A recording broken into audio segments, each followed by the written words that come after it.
Wednesday, April 17th marked day 5 of the Chad Daybell trial. We had a detective on the stand and a forensic accountant.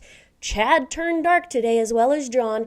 There was another bomb drop, again, that has to do with Hawaii, and I feel like it's the states have 5 points for 5 days and Chad 0.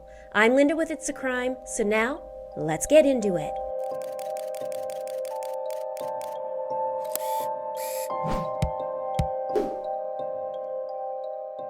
Today's first witness was a detective named Chuck Consitis. He's a detective sergeant for the Rexburg, Idaho Police Department. He found an invoice for the Self-Storage Plus unit that Lori rented, and it was sitting on her printer in her unit, Unit 175. They got a search warrant for that storage unit and found that there wasn't a lot of content in that storage unit, but it had Tylee and JJ's personal stuff and personalized blankets. We've seen several clips about the storage unit. He then talked about a P.O. box, and there was a warrant for this P.O. box in Sugar City, Idaho, where there were over 100 pieces of mail. It belonged to Lori, and mail was going there for Lori, Charles, and Alex. And letters were there for cell phone bills, letters from the IRS, and the Social Security Administration. Now, in a previous video, I talked about the Social Security admin and that Lori was collecting almost $6,000 while her children were dead, and that's why she got in a whole lot of trouble. Now, Lori had several accounts and credit cards. She had a joint account with Tylee and opened one before she moved to Rexburg. Now, Tylee was actively spending pretty much daily, according to this detective, going to convenience stores. Her last in-person purchase was at a McDonald's in St. George, Utah, and that was, I believe, September 1st, which is when they moved. Now, after that date, there was no other money that was coming into that account. And in the middle of August, back on the 12th, Lori contacted Social Security and had a stop on the money going to Tylee's account and sent to her own account. And so Lori closed that account of Tylee's and even took the last $10.04 from it. Now, if I remember correctly, around mid-August, which is when Lori just closed that account, I think it was around the 16th of August that Lori tried to get rid of JJ's service dog, Bailey. And she actually tried to put him up on a classified ad and sell him. And the trainer actually saw this ad and said, no, you can't do that. And basically took the dog back. So now if we go back to Tylee, she had the money stop. I think there was nothing coming after September 3rd. So Tylee basically had 5 days without having any money because then she was killed and put in Chad Daybell's yard. But she was actively spending, and the detective said that she was quite responsible with her money. So they continued to go through the payments to Tylee of these benefits, and the detective actually got really emotional on the stand when he started talking about the kids and JJ. Have a listen. All right. And are those amounts, are those the regular monthly payments? These are not. These are the initial installments that she received back pay for both when she generated her paperwork back in August. And Detective, was there anything significant about that deposit date to you? Yes.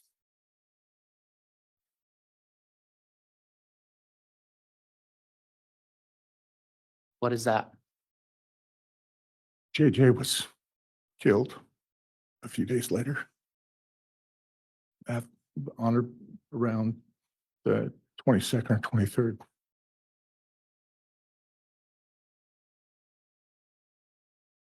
The detective then goes through a chart for JJ, and that's the same financial kind of chart and what this looks like. And Lori applies for benefits in August after Charles Vallow died in July of 2019, and she receives money in September for JJ. Now, another moment again was when the detective is trying to stay composed. He said, when we found JJ on Chad's property, and he sounded like he was going to cry. JJ was receiving $1,951. This is a chart depicting JJ's and Lori's, or JJ's Social Security benefits that are going into Lori's BBVA account.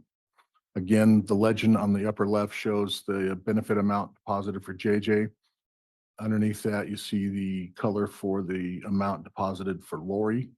And then the hash mark box shows, but it's not included in the total amount deposit because we believe JJ was alive for that month.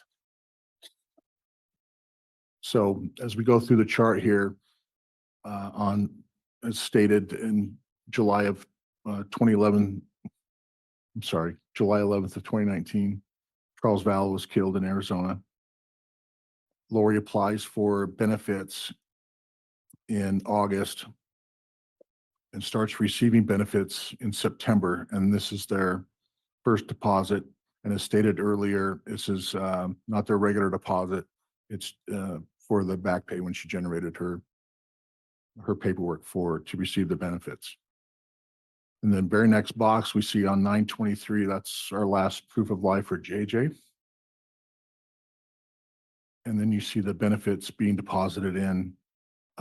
They each were receiving $1,951 per month. So they received for September and then October.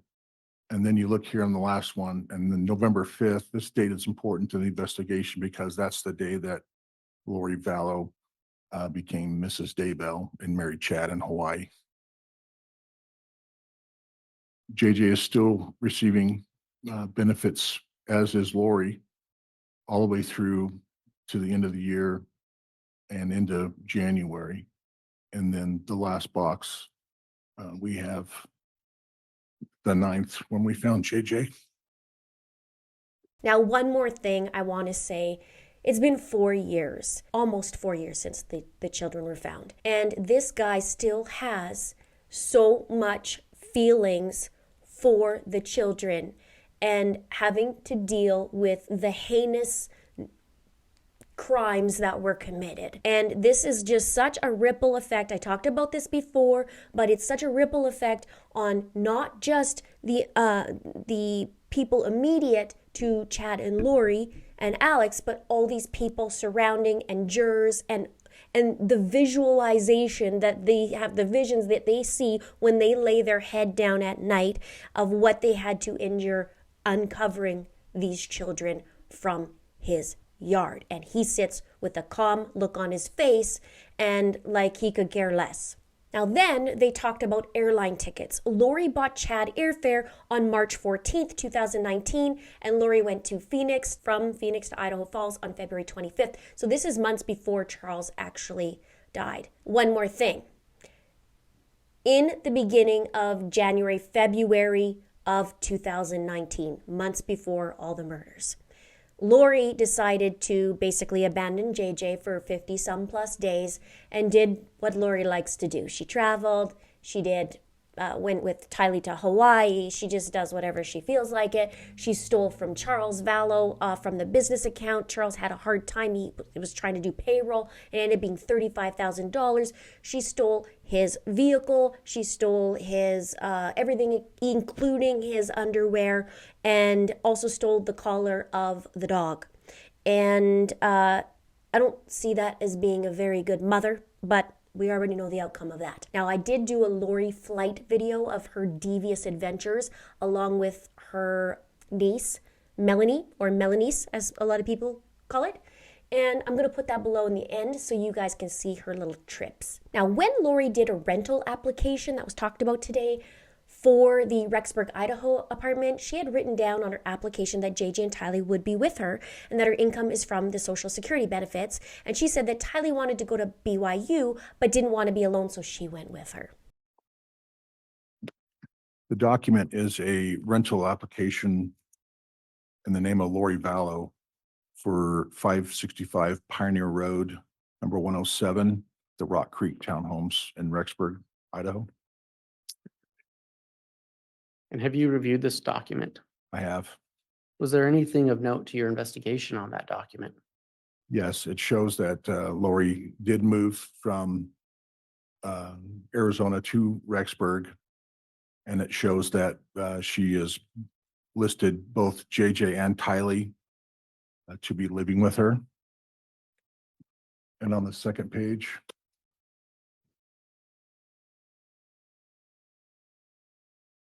You see here that, If you're going to point something out, if Okay, you yes. can point it with a. sorry.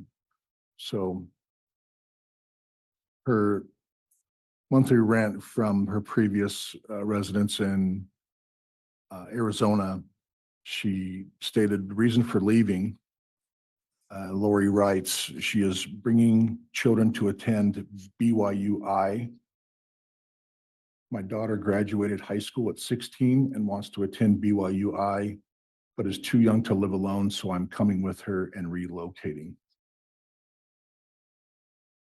Okay. And then below that, you see, as far as her income, she lists Social Security. So all of the Social Security benefits, Lori's claiming just as her sole income. All right. And was there an amount that she gave for that? There was. So there's $5,740. And if you combine all three deposits, the one for Lori, the one for JJ and Tylee's, it arrives at this amount right here. Thank you. And they then talked about her brother, Alex Cox, and he quit his job, moved to Idaho. But right before that, in August 2019, he received $21,000 of a loan stating it was for medical reasons, but no indication of what medical reasons those were. And in August of 2019, he also bought firearms. We know he would frequently go to firing ranges after that. And also, I remember that when he moved to Rexburg along with Lori, he chose number 107 and Lori chose 175, but it was the opposite. They actually switched roles or switched apartments. I had done a video on that on apartment 107 because it was a head scratcher, because 175 isn't as nice as 107, and we know Lori likes nice things. Alex also up and left his apartment rather in Arizona, and he got in trouble for that because he just left without paying rent, which is weird. Now, it was said today that there were tons of accounts. There was over 80 financial accounts that the detectives went through. And of course, we knew about the tons of burner phones. Now, as for Chad Daybell, this was like a drop the bomb moment, because there was an email shown in court dated November 8th, 2019, 3 days after Chad and Lori got married in Hawaii. And the email was an apartment request and said that they have no pets and no children. Well, I came into this document in February of 2020, trying to locate the kids. We monitor social media sites and came across this document. And so I reached out to Julie Black to see the validity of this email and whether or not it was true or not. And, oh, go Okay. ahead. And were you able to verify with her that this was an accurate document? Yes, And then she sent it to you with that records of an affidavit yes. or affidavit custodian. What date was this email sent? This date was sent, the email was sent on November 8th. See right here, 2019. That was about 3 days after Chad and Lori were married in Hawaii. All right. And who sent the email? The email address, sender is chad.daybell@gmail.com. And who is the recipient of the email? Julie Black. And can you read the body of the email? I can. It says, we are interested in seeing this property. Would the owners be interested in leasing this property to a clean couple with no pets or children? Please let us know. Thank you. Detective, what was of note of this document or why was this document significant to your investigation? Well, as of November 8th in this email, it's stating that Chad and Lori have no kids. And so we're out looking for the kids, and they Chad puts this in a body of an email saying that they don't have kids. We just found this to be odd. Now, one thing came up about Melanie Pulowski, that Lori was using Tylee's phone on October 10th, 2019, so she'd already been dead, and Melanie Boudreau, aka Pulowski, rented a room in Kansas City, Missouri, where they both traveled to, and that is also in Lori Daybell's Devious Adventures in my video. There was an email brought up from Lori asking about her tax return check to be deposited, direct deposited, because she didn't receive it and it was gone to the wrong address. Also, there was a long timeline of flights given about Chad and Lori. And Lori is pretty devious, that's why I did a video on it, but it's very curious as to the timelines of when Tammy had an attempt made on her life and also when Tammy died, and how Lori worked around that for her flights. John Pryor's blood pressure went really, really high today. He had a little bit of a hissy fit at 1:26 p.m. today, and basically I did a little commentary after that. Have a look. And Mr. Pryor, make sure your mic's turned on. I think that verifies it.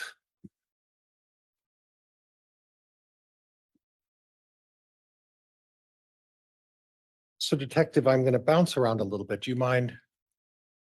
No. Okay. By all indications of what you've testified today, it appears that Alex Cox and Lori Vallow had a very close relationship. Is that fair? Yes, Okay. They shared multiple accounts, and by your count, how many accounts did they share together? I believe it was just that one Barclays credit card account. Oh, I was under the impression there were a couple of bank accounts that they shared together in addition to credit cards. Is that right? Do you need to refresh your recollection? Yes, please. Right, whatever it takes. You have your book up there? Mr. Wood has it. No, I We'll can't. have the bailiff deliver those exhibits to the witness, please. Take whatever time you need, officer, as well, okay? Yeah, he's telling him to take all the time he needs before he goes on a rampage. I believe I can recollect that there's only the one account, the Barclays credit card, that she was on Alex's account. And was Alex on any of her accounts? I don't believe so. Okay, I may have misunderstood your testimony then. Now, you went over a timeline, and I think it was 303 was the timeline. Do you recall that? Yes, If I could. And please indicate what you're publishing there, Mr. Pryor. I think it's 303, Judge. The exhibit, Mr. Wood.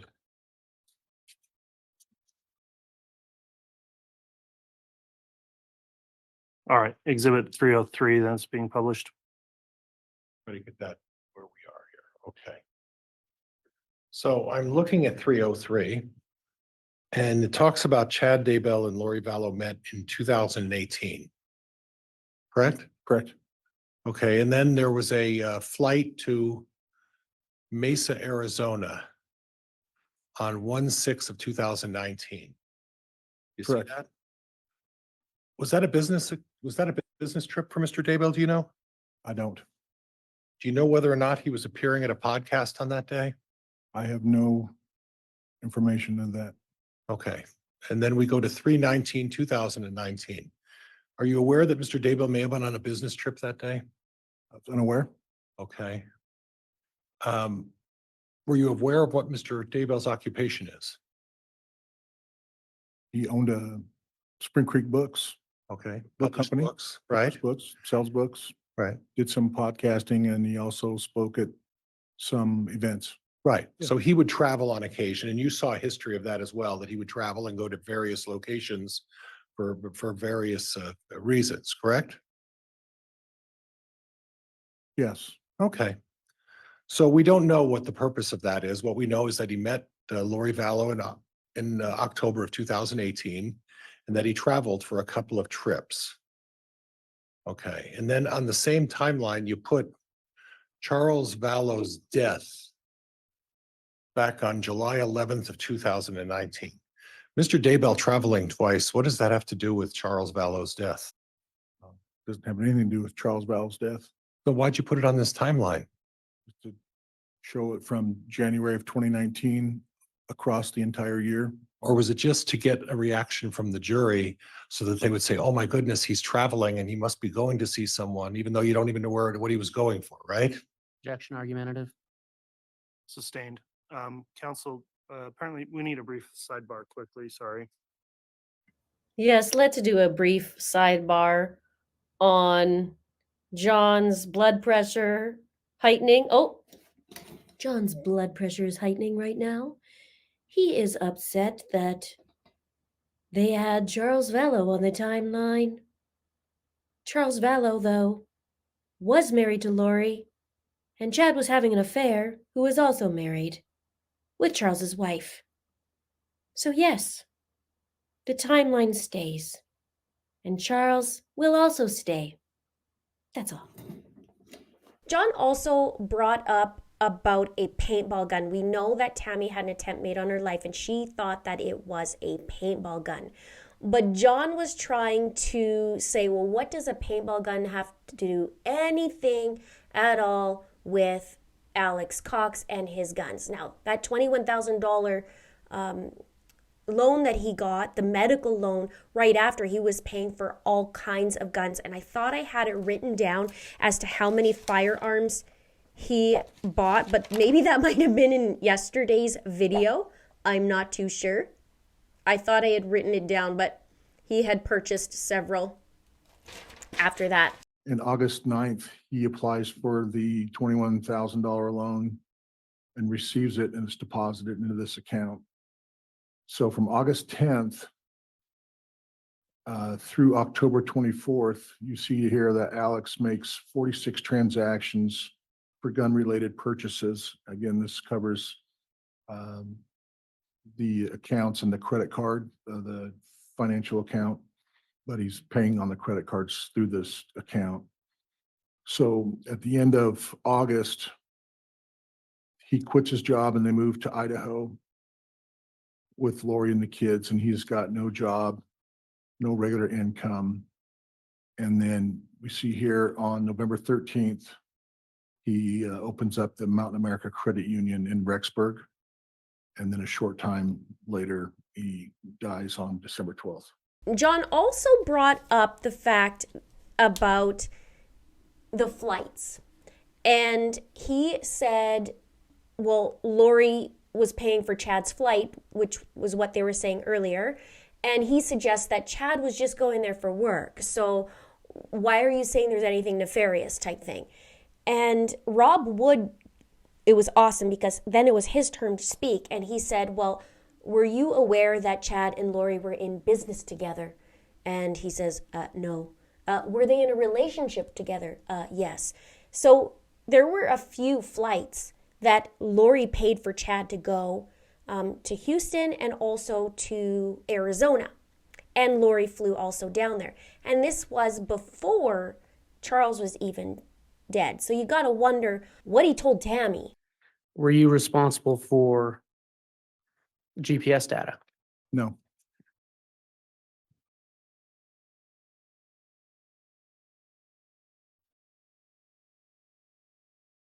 Detective, you were asked about on your timeline the significance of Lori Vallow booking flights for Chad Daybell.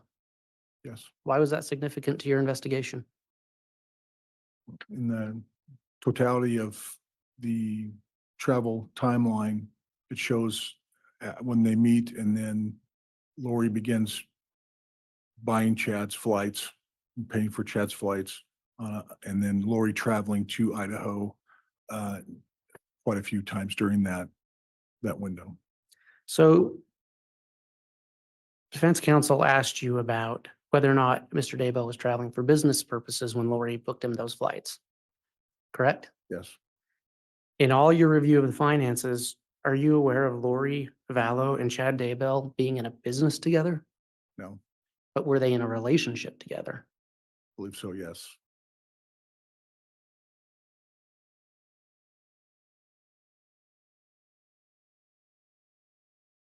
And counsel asked you about the Social Security funds that Lori Vallow received.